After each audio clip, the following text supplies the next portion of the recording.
Everyone, welcome commerce tutorial. मैं हूं आपकी अपनी होस्ट ज्योति। आज हम स्टार्ट करने जा रहे हैं +2 मैक्रो इकोनॉमिक्स का चैप्टर बैलेंस ऑफ पेमेंट। अब ये बैलेंस ऑफ पेमेंट जो है ये क्या है, एक छोटी सी स्टेटमेंट होती है। जैसे कि हम अकाउंट्स की रिप्रेजेंटेशन करते हैं, जितने भी अकाउंट्स के स्टूडेंट्स हैं उनको तो पता है कि जो हमारी अकाउंट्स की स्टेटमेंट है, जितनी भी जो बेसिक फंड है अकाउंट्स का, वो किस पे बेस्ड होता है? डबल एंट्री सिस्टम में।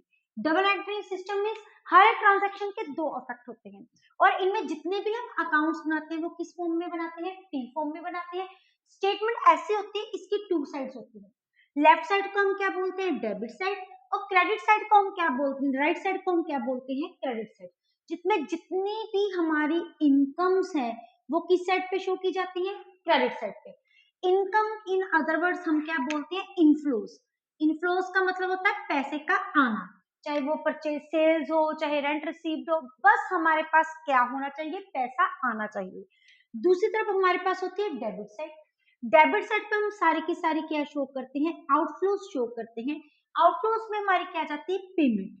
मतलब जहां अगर पैसा हमारे पास आ रहा है, अगर कैश का बैलेंस इंक्रीज हो रहा है तो वो कौन सी साइड शो करते हैं? Credit side. अगर हमारी तरफ से पैसा जा रहा है और कैश का बैलेंस क्या हो रहा है? कम हो रहा है, तो उसको हम कौन सी साइड शो करते हैं? हम डेबिट साइड शो करते हैं। और जितनी भी हमारी मॉनेटरी या इकोनॉमिक ट्रांजैक्शन है, मॉनेटरी और इकोनॉमिक ट्रांजैक्शन मीनिंग बेसिकली वो ट्रांजैक्शन जिनको हम मनी की फॉर्म में मेजर कर सकते हैं। जैसे कोई इंटरेस्ट रिसीव कर लिया है, कोई रेंट पे कर दिया, कोई बिल पे कर दिया, कोई सैलरी पे कर दी, कोई वेजेस रिसीव कर ली, ये सारे इकोनॉमिक ट्रांजैक्शन होती हैं। इनमें मेनली हमारे पास चार चीजें आ जाती हैं। एक तो हमारे क्या आ जाती है? Visible goods. दूसरी हमारे पास क्या जाती है? Invisible goods. और तीसरी हमारे पास क्या आ जाती है? Current transfer. ये इनके मेनली 3 कंपोनेंट्स होते हैं कि जो कि हमारी इकोनॉमिक ट्रांजैक्शन के अंदर आते हैं।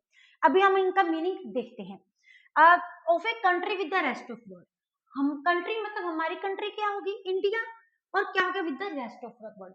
जितने भी ट्रांजैक्शन होती है ये कोई भी डोमेस्टिक लेवल पे नहीं होती, ये सारी कौन से लेवल होती है? इंटरनेशनल लेवल पे होती है, जिसमें एक तरफ इंडिया जाती है और दूसरी तरफ क्या जाती है? With the rest of world. तो इन अदर वर्ड्स हम ये देख सकते हैं कि इसमें क्या आते हैं? एक तरफ एक्सपोर्ट आते हैं, एक तरफ इंपोर्ट आते हैं। क्योंकि जब भी फॉरेन कंट्रीज दूसरी कंट्री के साथ डीलिंग होती है तो हम क्या लेते हैं? एक्सपोर्ट या इंपोर्ट। एक्सपोर्ट हम सारी कौन सी साइड शो करेंगे? हमारे क्रेडिट साइड। क्योंकि इस केस में हमारे पास पैसा हम क्या कर रहे हैं? रिसीव कर रहे हैं। और जितनी भी हमारी पेमेंट होगी, जिस केसेस में हमारे पास पैसा जा रहा है, वो सारी हम कौन सी साइड शो करेंगे? विल बी शोर it on the debit side. अब यहाँ पे हमारे पास इकोनॉमिक ट्रांजैक्शन के अंदर 3 चीजें आ जाती हैं। एक तो क्या होगी? Visible goods. विजिबल गुड्स मतलब जिनको हम टच करते हैं, जिनको हम सीन कर सकते हैं, वो हमारी सारी की सारी गुड्स क्या हो जाती है? Visible goods. We can say, अगर हम यहाँ पे इसको बाद में पहले हम देखेंगे विजिबल गुड्स। अब ये हमारे जितनी भी विजिबल गुड्स हैं इनमें हमारे पास क्या आ जाएंगे? Consumer goods as well as capital goods, जिनको हम टच कर सकते हैं, देख सकते हैं। कंज्यूमर गुड्स जैसे छोटी मोटी कोई भी गुड्स होगी जिनको हम डायरेक्ट, जैसे ब्रेड होगी, कार होगी, जैसे हमारी विजिबल होगी। और कैपिटल गुड्स जो किस में हेल्प करते हैं? हमारी प्रोडक्शन में हेल्प करते हैं। ये हमने देखा था बेसिस ऑफ नेशनल इनकम। जैसे प्लांट एंड मशीनरी हो गया, फर्नीचर हो गया, जिनका बेनिफिट हमें आने वाले 3 से 4 साल तक मिलेगा ही मिलेगा। और जो किस में हेल्प करते हैं? हमारी प्रोडक्शन में हेल्प करते हैं। इसलिए जो प्लांट एंड मशीनरी जितने भी कैपिटल एसेट्स होते हैं वो किसका पार्ट होते हैं? हमारे पास विजिबल गुड्स का पार्ट होते हैं। सेकंड हमारी तरफ क्या जाती है? Invisible goods. अब इनविजिबल गुड्स कौन से होते हैं? ना जिनको हम टच कर सकते हैं, ना ही जिनको हम क्या कर सकते हैं? सीन कर सकते हैं। इनमें हमारी सारी की सारी क्या जाती है? सर्विसेज आ जाती हैं, जो हम सर्विसेज प्रोवाइड करते हैं। जैसे कि हमारे इकोनॉमिक्स में 2 टाइप्स ऑफ सर्विसेज होती है। एक हमारे पास कौन सी होती है? Factor services. दूसरी हमारे पास कौन सी होती है? Non factor services. अब फैक्टर सर्विसेज जो हम फैक्टर ऑफ प्रोडक्शन के ऊपर बियर करते हैं। जैसे हमारे इकोनॉमिक्स में कितने फैक्टर ऑफ प्रोडक्शन है? 4 फैक्टर ऑफ प्रोडक्शन है। That is our land, labour, there is capital as well as there is entrepreneur. जो फैक्टर ऑफ प्रोडक्शन की सर्विसेज देने के इन रिटर्न हमें जो भी इनकम रिसीव होती है दैट इज फैक्टर सर्विसेज। और नॉन फैक्टर जिसमें हमारे वो सर्विसेज जो कि हमारे फैक्टर इनकम के अंडर नहीं आती हैं, जैसे कि सभी की सभी services of doctor, services of a teacher, services of a nurse, जो कि क्वालिफाइड हो जाते हैं और जिनको फैक्टर हेड के अंदर हम डिवाइड नहीं कर सकते। ये सारी कौन सी होती है हमारी इनविजिबल गुड्स। एक नंबर पे हमारी क्या आती है विजिबल, सेकंड नंबर पे हमारी क्या जाती है इनविजिबल गुड्स, और थर्ड हमारे पास क्या आ जाता है that is our current transfer. Current transfer को इन अदर वर्ड्स हम कौन सी ट्रांसफर भी बोलते हैं यूनिलेटरल ट्रांसफर। ये तो हम ऑलरेडी जानते हैं। यूनि का मतलब क्या होता है वन, वो ट्रांसफर जिसमें सिर्फ और सिर्फ एक ही पार्टी इन्वॉल्व होती है, दूसरी पार्टी इन्वॉल्व नहीं होती। जैसे हमने कोई गिफ्ट दे दिया, कोई ग्रांट दे दी, किसी ना किसी टाइप की डोनेशन दे दी, ये हमारी सारी कौन सी हो जाती है करंट ट्रांसफर हो जाती हैं। और ये तीनों चीजें किसका पार्ट होता है हमारी इकोनॉमिक ट्रांजैक्शन का पार्ट होता है। जब भी पूछा जाता है what are the economic transaction, it means visible goods, invisible goods as well as हमारी करंट या फिर यूनिलेटरल ट्रांसफर। और ये हमारी कौन से बेस पे होती है अकाउंट्स के बेस पे, इसको अकाउंट्स की स्टेटमेंट की फॉर्म में हम शो करते हैं। उसको हम अकाउंट कैसे मेंटेन करते हैं वी विल डिस्कस इस लेटर। पहले हम देखेंगे हमारी बीओपी के हमारे पास तीन कंपोनेंट्स होते हैं। एक होता है करंट अकाउंट, एक होता है हमारा कैपिटल अकाउंट, तीसरा होता है हमारा ऑफिशियल रिजर्व अकाउंट। इसको हम कंसेप्ट को हम डबल एंट्री बेस के अकाउंट्स को मेंटेन करते करते क्या करेंगे समझेंगे। इसके कितनी साइड्स होती हैं हम ऑलरेडी देख चुके हैं, टू साइड्स होती है। Left side is known to be debit side and right side is known to be the credit side. और इसके दो कॉलम्स होते हैं डेबिट साइड पे, एक आया था हमारा आउटफ्लोज का, जिनको हम इन अदर वर्ड्स क्या बोलते हैं पर्टिकुलर्स भी बोलते हैं। फिर क्या जाती है अमाउंट, दूसरी तरफ हमारी ऐसी हो जाती है पर्टिकुलर्स एंड कैश इनफ्लोस। और कैश इनफ्लोस मीन्स कैश का बैलेंस बढ़ रहा है तो इसको किसके साइन के साथ डिनोट करते हैं पॉजिटिव साइन के साथ। और डेबिट साइड को इसमें सारी की सारी आउटफ्लोज आ जाती है, इसको किस साइन के साथ शो करते हैं हम नेगेटिव साइन के साथ। सबसे पहले इनमें क्या आते हैं एक्सपोर्ट एंड इंपोर्ट, क्योंकि हमारी कंट्री और डीलिंग किसके है रेस्ट ऑफ द वर्ल्ड। सबसे पहले हमारे पास क्या जाती है एक्सपोर्ट ऑफ विजिबल गुड्स, क्योंकि इसमें हम क्या लेते हैं हमारे पास सबसे पहले इकोनॉमिक ट्रांजैक्शन। तो डेबिट साइड पे क्या जाती है हमारी इसका इंपोर्ट, क्योंकि पैसा इस केस में जाता है।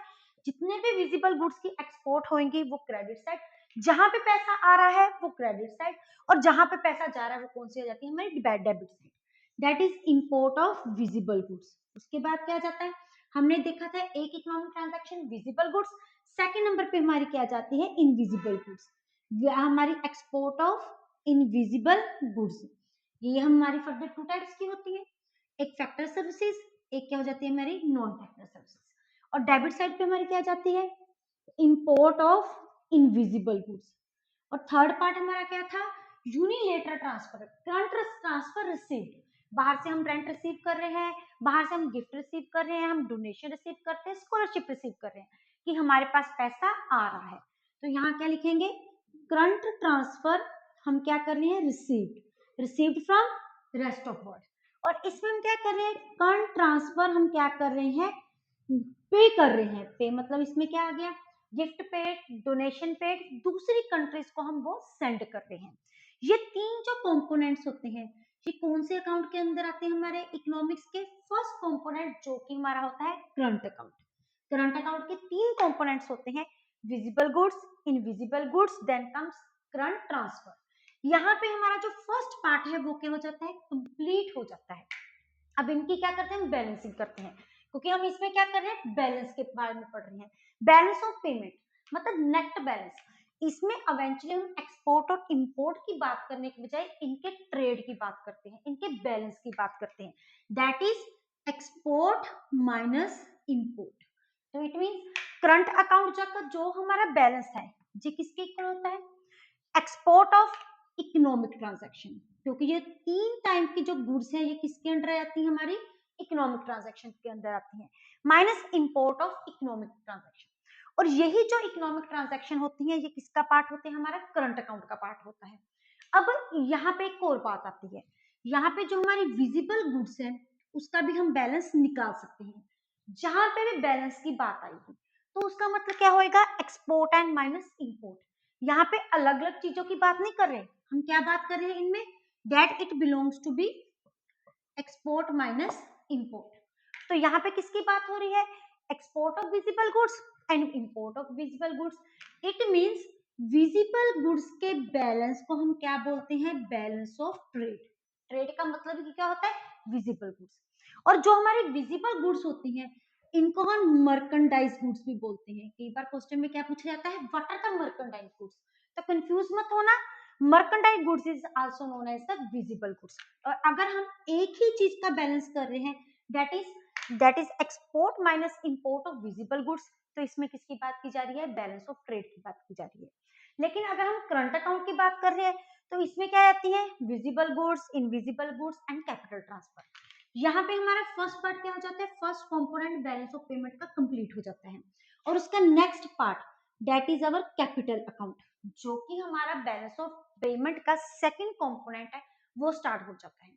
इसमें हमारे मेनली हमारे पास कौन सी चीजें आती हैं? दो चीजें आती हैं। जैसे ऊपर सिर्फ कौन सी आ जाती थी? Economic transaction. यहाँ पे एक तरफ हमारी क्या आ जाती है? बोरिंग्स। दूसरी हमारे पास क्या आ जाती है? इन्वेस्टमेंट। अब बोरिंग्स का मतलब क्या होता है? पैसा उधार लेना। अब हम पैसा ले भी सकते हैं फॉरेन कंट्रीज में, अब उसको पैसा दे भी सकते हैं।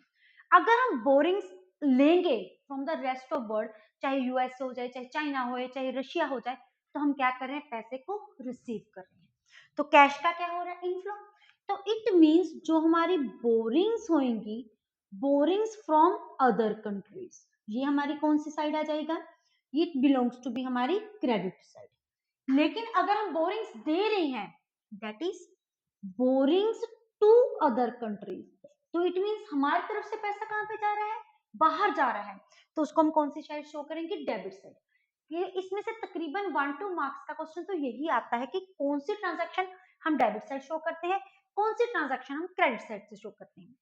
ऐसे जो हमारी होती है इन्वेस्टमेंट, अगर हम दूसरी कंट्रीज में इन्वेस्टमेंट कर रहे हैं तो पैसा हमारा बाहर जा रहा है, तो क्या आ जाएगा? Investment to. इन्वेस्टमेंट टू का मतलब हम क्या कर रहे हैं? इन्वेस्टमेंट दूसरी कंट्रीज में कर रहे हैं, तो वो कौन सी साइड आ जाएगा? Debit side.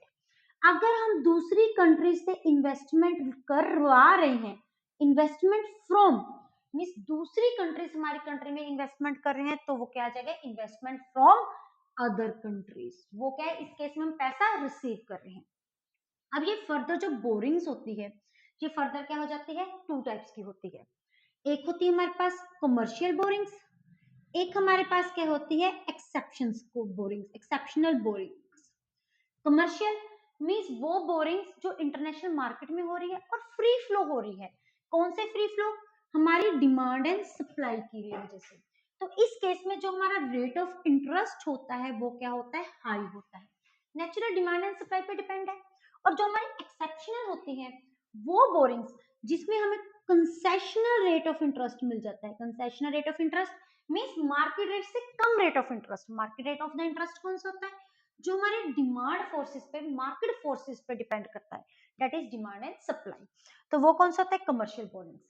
और जो एक्सेप्शनल होता है कंसेशनल, हमें थोड़ी सी कंसेशन, कंसेशनल के नाम से ही क्लियर होता है, जो हमें थोड़ी सी अमाउंट भी रिग्रेशन पे मिल जाता है।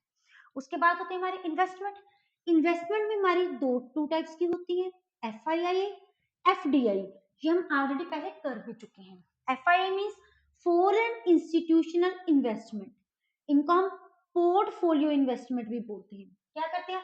हम फॉरेन कंट्रीज के शेयर्स ले रहे हैं, बॉन्ड्स ले रहे हैं, हम कुछ भी परचेज कर रहे हैं, स्टॉक मार्केट में जाके डील कर रहे हैं, वो क्या बन जाती है? FII। FDI means foreign direct investment. अगर हम फॉरेन कंट्री में जाके, जब फॉरेन कंट्री हमारी कंट्री में आके हमारा पूरा पूरा बिजनेस परचेज कर लेती है, पूरे पूरे मार्केट टेक इनटू अकाउंट कर रही है, दैट इज FDI। FDI की हम एग्जांपल दे रहे हैं कि जैसे कि हमारे यहाँ पे बहुत ज्यादा ईटेबल्स हैं, जैसे पिज्जा हट हो गया, मैकडोनल्ड्स हो गया, ये कौन सी है? MNC है। इन्होंने क्या किया? यहाँ पे आके हमारा बिजनेस टेक ओवर करके एक बिजनेस स्टार्ट कर लिया। मैं हमारी बिजनेस के क्या बन के यहाँ के ओनर बन गए, अब उनके अंदर हम काम कर रहे हैं, that knows to be FDI।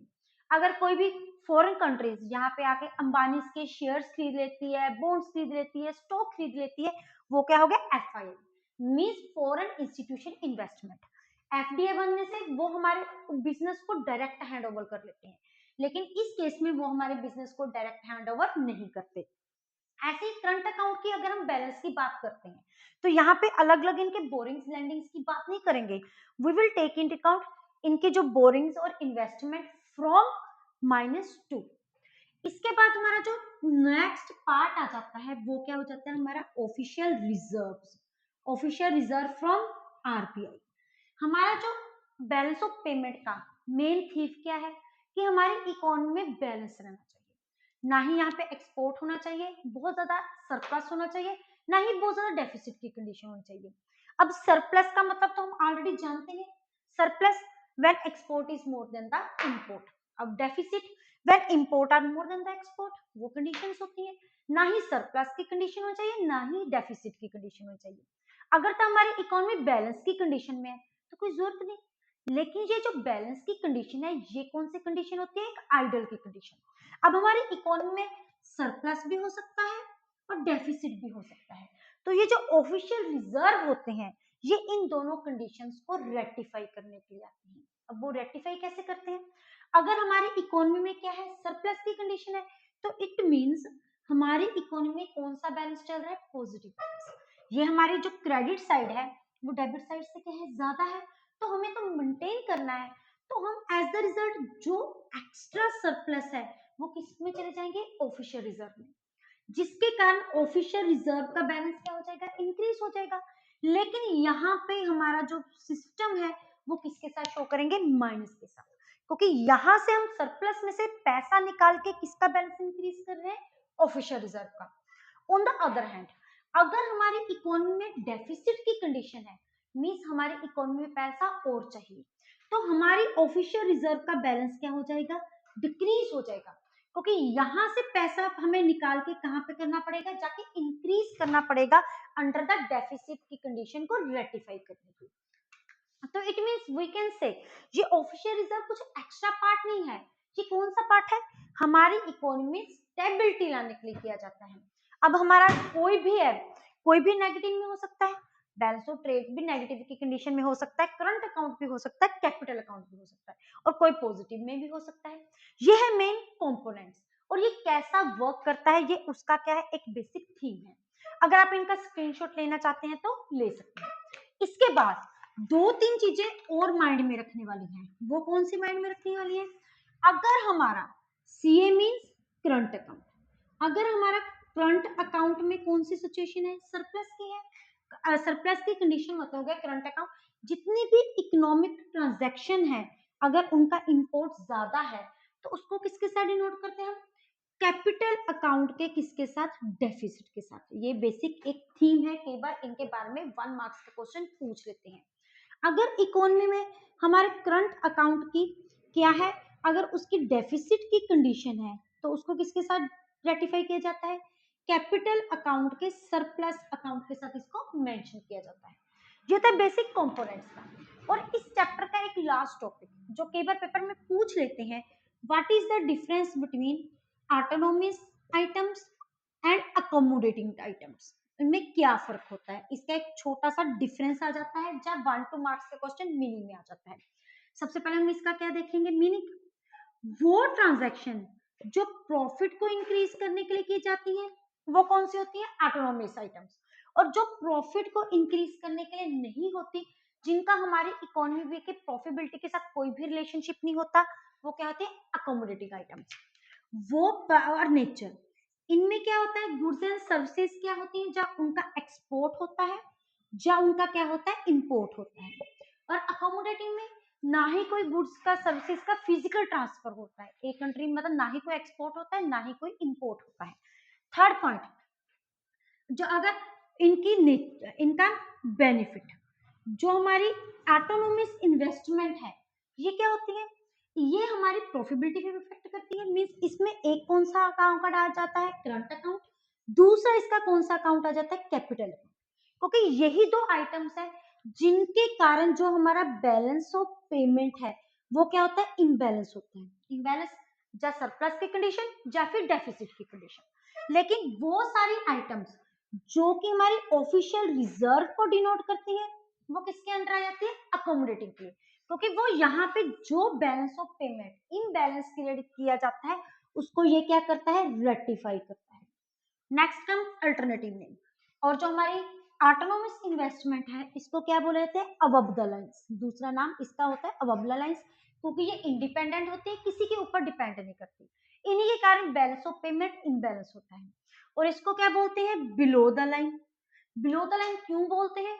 जो हमारी आइटम्स, जो हमारी यहाँ पे इम्बैलेंस क्रिएट होता है, ये उस पे क्या होती है? डिपेंड होती है। ये था हमारा आज का टॉपिक। अगर आप इनका स्क्रीनशॉट लेना चाहते हैं तो ले सकते हैं। इसी के साथ हमारी मैक्रो इकोनॉमिक्स खत्म होती है। वीडियो अच्छी लगे इसको लाइक करें, ज्यादा से ज्यादा शेयर करें, चैनल को सब्सक्राइब करना ना भूलें। Thank you, have a nice day.